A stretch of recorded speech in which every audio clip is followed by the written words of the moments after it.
What's up, Desktopers? Xavier Wills here for Desktop Bodybuilding, and today I'm joined by Iain Valliere, 7th place finisher at the 2020 Mr Olympia, also your 2020 New York Pro Champion.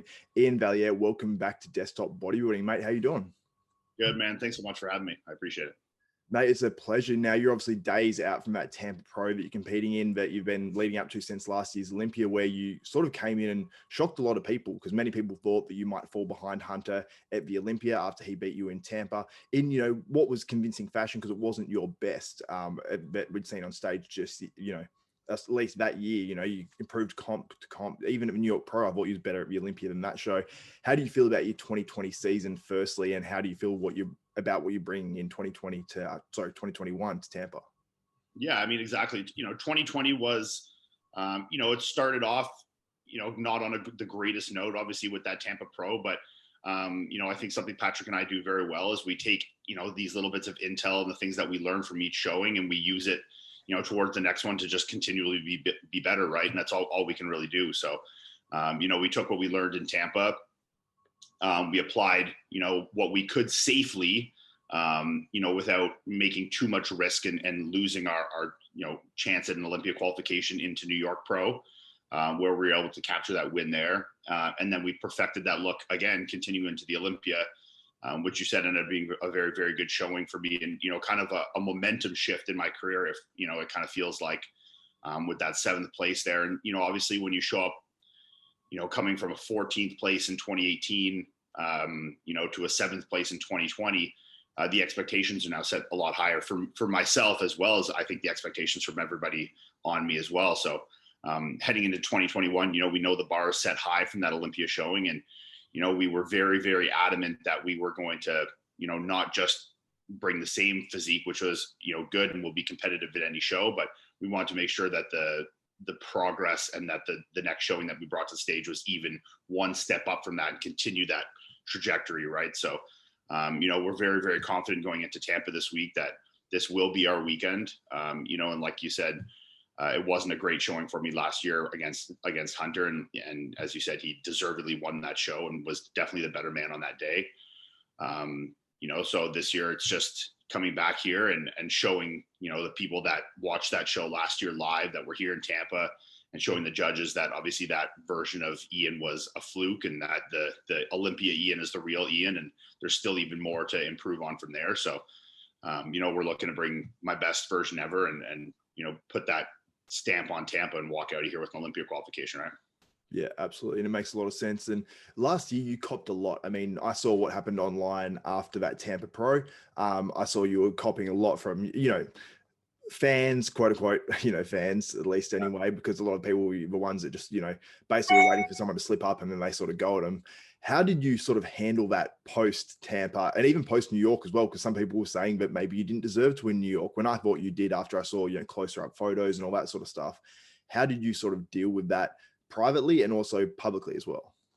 I mean, to be honest, not very well. At the time it was, something I was kind of unfamiliar to. The less in the limelight you are, the less you get these kind of things happening to you, right? And as you move more into the limelight, and obviously being the first show of the season with Tampa, people have high expectations for a bodybuilder that's my age, and they expect to see improvements, every year, and they want to see that. And when I came out in Tampa and I was, definitely lesser than the last showing I'd been on stage, which was 2019 Tampa, where I placed 3rd behind Luke and Dexter, which was a relatively good showing for me. People expected to see a step up from that, which I didn't provide. So that one, honestly, from a mental standpoint, from what the fans and people on the outside, was actually less difficult to deal with, because I knew exactly what they were saying. I knew I wasn't my best. I knew, where we'd gone wrong. And I knew that, honestly, to even 2nd place was really lucky, to be honest. I think that I was lucky enough that I carry enough muscle, and I have a couple good shots that, held me in there. But I really could have slipped down even lower based off that package I brought there. So, and then, obviously going into New York, that one was a little more difficult to deal with, because when you win a show like that, and a show that's supposed to be so monumentous to your career, like the New York Pro, I mean, it's arguably the 3rd biggest show in bodybuilding in terms of, prestige behind a title.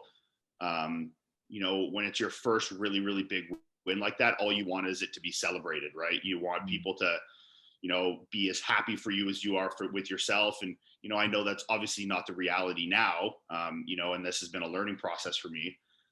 It's one of those things that you can't please everyone. And that, especially with social media these days, that people are going to support the guys that they're fans of, and if the show is relatively close like that, they're always going to go and try and support their guy. And I completely understand that. And my fans would do the same for me. If, say, I'd play second, third, fourth, fifth at that show, and it looked like I could have arguably won, I know they would have done the same for me. And that someone that would have won would have been the same situation I was in. So, I know it's just a thing of you can't please everyone, but at the time I wanted to please everyone. I wanted everyone to see what I saw and say, everyone that was there in person, agreed and said that I should have won. And, if you were there, it's different than the photos. And, you try and rationalize this and justify this to the people online so that they'd be like, oh, okay, that's cool, man. Like, yeah, maybe you did deserve to win, but obviously that's, an effort and futility. Right. So, yeah.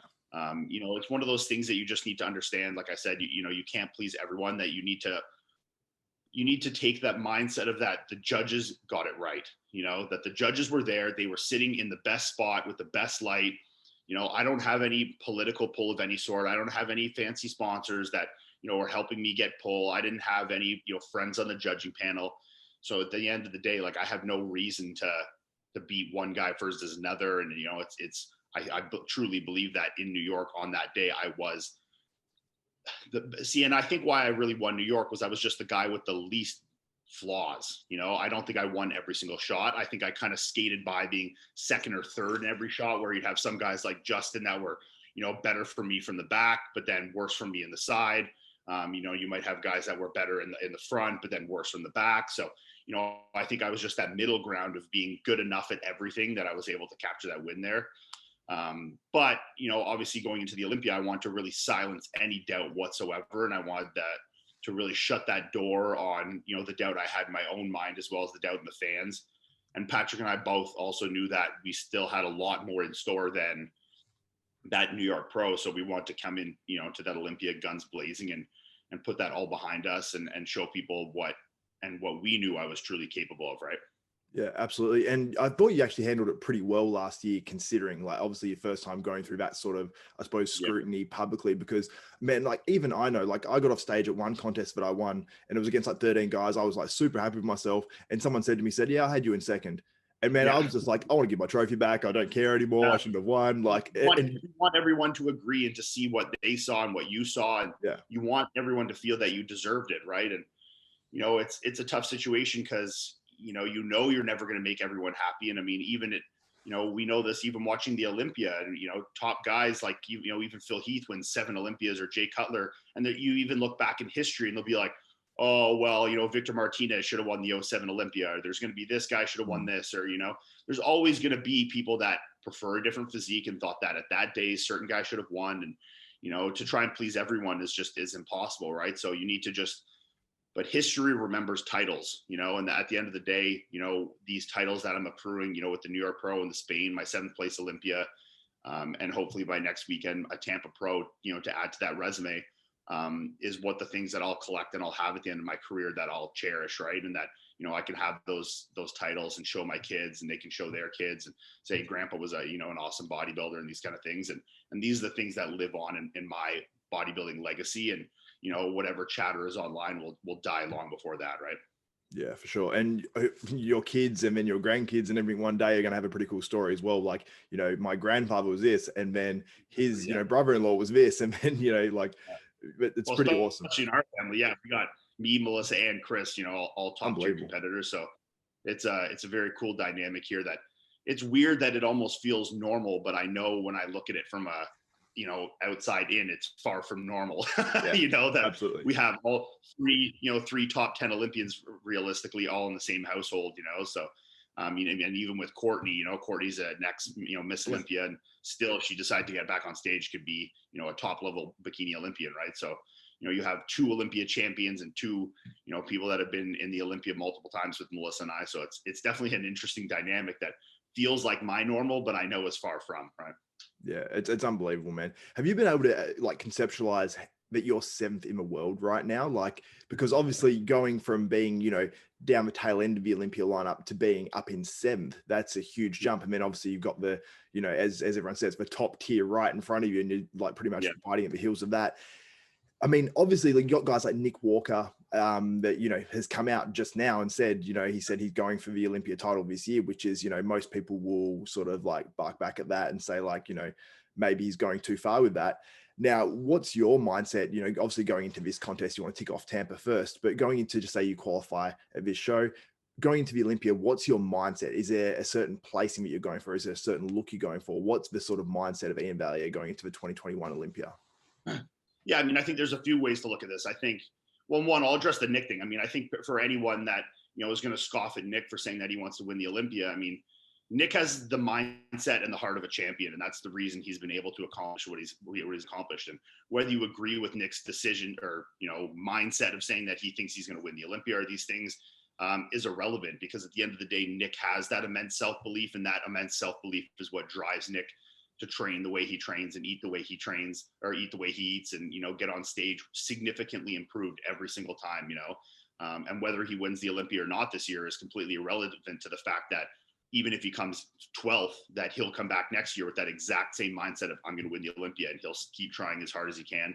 And that to me is the mindset of a champion, and something that I look to Nick and I'm very envious of, because I mean, you know, as someone myself that, you know, has had moments of obviously self-doubt, you know, when I look at someone like Nick and they're so confident in their abilities and the work they're putting in, it's, you can't help but be envious of it. And even for someone on the outside to be like, that's ridiculous, it's like, well, it might be ridiculous to you, but when you're in someone like Nick's shoes and you know how much work you're putting in and you're seeing the improvements day to day, and you're looking at the other physiques and you're saying, I think I can beat that. I mean, I think that confidence goes a long, long way. So, I'm sure it's a motivator for him as well. You know what I mean? Like, for him to say this, he's going to want to back it up, you know, as well. So it's also probably a motivator, plus that self-driven self-confidence goes a huge way, I think, you know, in terms of what he's succeeded. Nick doesn't just talk the talk, he walks the walk. I mean, you know, he turned pro, he came 4th in his pro debut, which arguably could have been higher placing. I think we can all look at those photos and think Nick could have been 1st, 2nd, or 3rd in that show without any complaints. And then he came into, you know, his show this year and won handily, like not just a little bit. He won that show very handily, and he's going into the Arnold and the Olympia as one of the guys with the biggest talk behind him. And I mean, he didn't just get that way by saying, oh, maybe I'll do okay. He got that way by saying, I'm going to fuck shit up, you know? So, you know, Nick walks the walk as well as talks the talk. So, but for 2021, for me, the Olympia, I mean, you know, obviously, first and foremost, the look is what matters. And I mean, the case in point is 2020 Tampa, right? I mean, I came 2nd place there, which most people are like, 2nd place at a pro show, that's great. But that was arguably one of my worst looks to date as a professional bodybuilder ever. So the look is obviously more important than the placing, because even if I'd won that show beating Hunter, I would have looked back at that physique and been disappointed with it. I wouldn't have been proud of it. You know, so it's one of those things that, you know, you have to really take the look as primary. So obviously, whatever look I brought to the 2020 Olympia, you know, and into Tampa and Texas and these shows, I want to continue to improve on that. You know, I want to continue to improve, you know, improve my weaknesses, improve my strengths. I want to improve my posing, you know, the things that I know I can control and then continue to improve on every time. We obviously want to continue to improve on. But I think the thing is, for me, in terms of like a more tangible goal that people can really understand, is just, I want to be the front runner of the new guys. You know, I think there's a big changing of the guard going on right now. I think, you know, seeing Rolly last week was kind of a, you know, indicative of that. And I think, you know, Phil's coming on the way out, and Sean Roden's 46 years old. I mean, you know, there's a changing of the guard here where you still have some guys left, like obviously Ramy, and Brandon and Hottie are younger guys. You know, they're only in their mid 30s, right? But a lot of these guys are getting into their early 40s, mid 40s. Well, so guys like me and Nick, you know, even guys like Brett Wilkin, James Hollingshead, you know, Nathan, these are the guys that are just in their early 30s now and looking to take those spots. So, you know, I'd really like to be the guy that's leading the charge in terms of, you know, taking those spots and maybe getting a first call out spot and leading the charge in terms of the new generation of guys coming up into that top 5 Olympia guys, right? Yeah, it's a great way to look at it, man. I think that's a great mindset because it really is a new guard coming in because, you had Dexter obviously out last year, and then you're going to have a lot of these guys dropping off year by year. And it's, the new guard is coming in. It's going to be very interesting in like 5 to 6 years, what the top 5, top 6 in the Olympia is going to look like. And I assume you're going to be one of those guys going, okay, I want to be up there. I want to be in that, solidified in that top 5, top 6. Yeah, absolutely. And, there's so many opportunities right now. And I think it's one of those things that there's so many guys. And I think there's also being a momentum shift in terms of the mentality of bodybuilding. I think there was a few years where, you get the 90s guys saying, oh, the new generation of bodybuilding doesn't work hard and they don't do this. And I think with guys like me and Nick and James and these kind of guys that are, using our social media to show the level of training that we're doing and that the mindset of bodybuilding and, that super hardcore blue collar bodybuilding is still very much alive and it's the strongest it's ever been. I think that this is, a good opportunity to continue to show that, right? Yeah, absolutely. Now, going into Tampa, in a quick answer, what are you bringing different from the Olympia last year? Is it just overall a little bit more size and the same conditioning, or what is it? It's funny because I just did an interview with MD Global with Patrick Tour. We were on it together, and Giles asked Patrick this question. He kind of just like laughed, and he didn't really know exactly how to answer in terms of what it improved. He's just like, everything. I think where it is now, it's a very different level of muscularity. My physique is kind of coming into its own since, I think you saw that starting to really show into the Olympia in terms of my hardness and muscularity and that kind of grainy, dense muscle. And I think we're really continuing to improve on that in a very, very good fashion since then. Obviously, if you want to break it down to individual shots, my back shots are going to be significantly improved. My back double, head to toe, through the back, conditioning through the glutes, hamstrings, adductors, calves, everything will be very, very significantly improved. But I think just as a whole, it's just more muscularity. I'm not a guy that's going to come up there with Chris Bumstead shape or pose like Terrence Ruffin. These are not things that are my forte. My forte is being big, freaky, grainy, nasty looking and beating people in size and conditioning. And I want to take these things that are my strengths and I want to just bury people in them. I want to get on stage and people to be, holy fuck, Iain looks wild. I don't want them to go home and be like, wow, Iain has such a pretty physique, or wow, Iain's posing is so beautiful. I want them to go home and be like, that was fucking disgusting looking. His condition was crazy. I've never seen a guy more muscular than that. This is the kind of things that in my mind are the things I want to achieve. And I think we're still just continuing down that road of just, adding to the muscularity, adding to these things, as well as other things that may seem small, but, obviously I want to make sure, because I have had problems in the past, make sure that my tan is really perfect, and that my quality of my skin is really nice. I mean, you look at someone like Victor Martinez showings, or Phil Heath, and you look at these guys with that really nice quality of skin.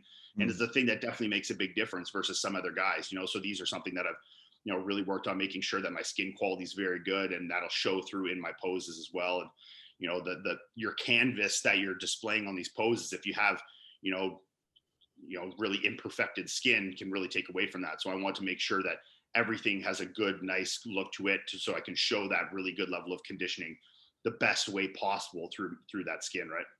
Yeah, and it's funny because a lot of people sort of neglect that as well. And it's like, that's literally what encapsulates your muscle, which is what you're showing off as a bodybuilder. Yeah. Because, and me and one of my mates, we used to like have this thing where we basically point out everyone who has really, really like perfect, good skin. And we're just like, we just literally admire it, man. Like we'd always call it something. It's such a game changer. I mean, you look at the guys and it's so easy for me even now, like just to think of 10 guys in bodybuilding that have that really good look of skin. It's so easy to think of because it's such a changer in terms of the look, And I think we've all been to amateur shows or even pro shows where there's guys, I know it's not always within their control, but it is to an extent.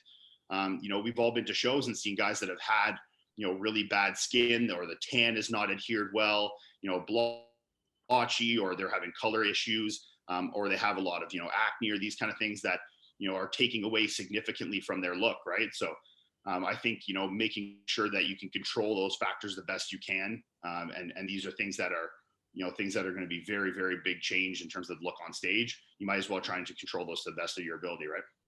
Exactly. And I know a few guys off the top of my head, like that have like, certain skin imperfections. Like I remember seeing Luke Wood when he was alive, obviously rest in peace, Luke Wood, Australian bodybuilder. I remember seeing him out in Australia and I was like, a few rows back, maybe like 5 to 10 rows back, and his skin just looked stressed. Like it was red. And I was saying to one of my friends, I was like, what's going on with him? And I think he had a few health issues at the time as well, but you could see it through in his skin. And it was almost distracting. Like it looked stressed. It looked like there was almost like water sitting right under the skin because of whatever was going on. And it just didn't look right. And like you said, it's just a very, thing that's indicative of health as well. I mean, everything comes through our skin. It's that last kind of layer of defense in terms of, detoxifying and all these things. And if your whole body is under stress, your skin's going to show it. Right. So, obviously in terms of your overall, internal health, your skin is a good indicator of that. But, it's one of those things you can control from the outside in, right?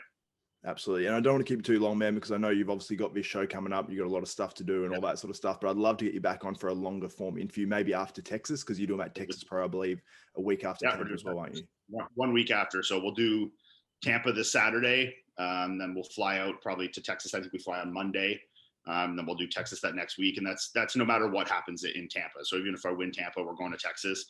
We just looked at it as this is my job. You're in shape. It's a hop, skip, and a jump. It's only a 2-hour flight. I've already taken, the time to fly from Canada into the US during COVID, which can be a little pain in the ass anyway. So it's like, you're down here, you might as well do your job and win as much money as possible and stand next to as many top tier guys. And I know Kuklo is doing Texas. And I think that's a really good, level, indicator for me as well. Cause Steve has been, a top 6, top 7 Olympia guy. He's been top at the Arnold. So I think that's a good one to stand next and compare myself with. So, but even if Steve wasn't there, it's, might as well go and shoot my shot at another opportunity to win another $10,000, right? And it's a week apart. So if I can get my hands on that money and stop someone else from taking it, I'm going to take it, Man, and it's another title too. People sort of discredit these smaller shows and it's all about qualifying for the Olympia. But man, like if you win Tampa, then you win Texas, that's 4 titles under your belt. And it's like, that sounds a lot more impressive than 2 or 3, you know what I mean? So it's building your resume.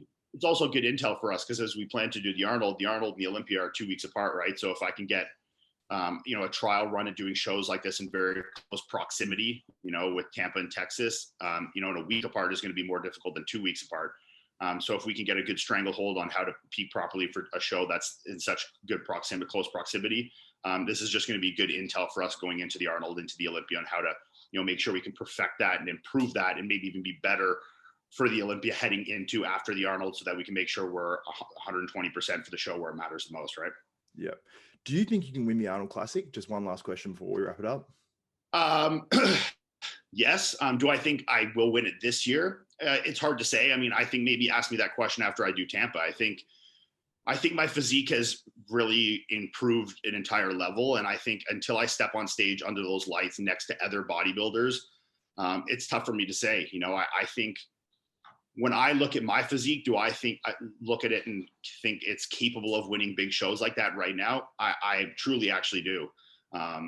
Will it happen this year? It's hard to say, but yeah, I would need to step on stage at Tampa this week and stand next to some good quality bodybuilders. I know Siobhan's there, Max is there, Charles Griffin's there. So, if I can stand next to these guys and really, really separate the distance from them, then I think that's a good indicator of where I am and where I could be going into the Arnold. So, ask me that question next weekend. I'll give you a 120% answer. Absolutely. I definitely will ask you that again. But mate, thanks so much for coming on the radio show once again. Do you want to give a shout out to any of your sponsors or thank anyone or anything like that? Yeah, obviously, I want to give, a big shout out to my wife here. Melissa is down here in Tampa with me. And, that's obviously something that's, crucial to my success, is having that, that teamwork is huge, right? In bodybuilding. I mean, I came down here and did Tampa by myself last year. And we all know how that turned out. So, obviously having someone by my side to, not only keep my head screwed on straight, but to help prep the meals and help, do everything is big. And then, obviously from the sponsors, the guys at JP, Jordan Peters, these guys have been awesome, getting the clothes and helping me out with my prep. And then I've recently signed with Raw and Revive. So, those guys have been awesome. They're down here in Florida as well. So we'll get some stuff done while we're down here. But I got a great team behind me right now. And I think that's also something that's, having that support has been huge in my continued progress as well. And, having that flexibility to live a 120% bodybuilding lifestyle is, allowed me to continue and to improve drastically. So, shout out to all those guys. And I just, want to put on a really good show for everyone on Sunday and make people really say, wow, Iain's really done this homework, Awesome, mate. I can't wait to see what you look like and what everyone else looks like about Tampa Pro. And I can't wait to basically just tune into the play-by-play, man, or actually the live stream, which I'll be watching and reporting on the whole show as well. So can't wait to see it. So hopefully you're the 2021